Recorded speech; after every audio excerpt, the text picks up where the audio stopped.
Awakening amidst the shadows. Loss is not a ruin. Downfall is not the only choice. When despondency and loss surge, some choose the path of downfall, as if placing their souls in ruins. However, true wisdom lies in recognizing that loss is not the beginning of ruins, and downfall is far from being the only option. They are merely the aftershocks of a storm within. Don't consider loss as the tragedy of life.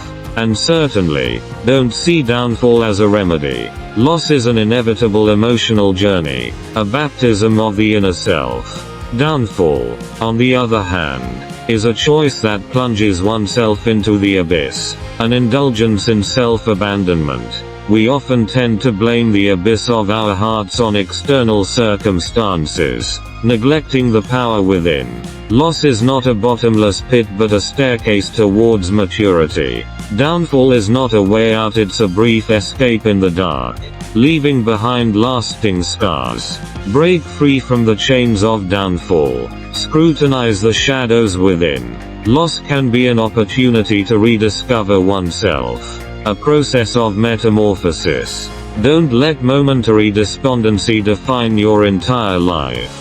With a profound gaze into the silence of your heart, you might discover a richer palette of life colors buried within.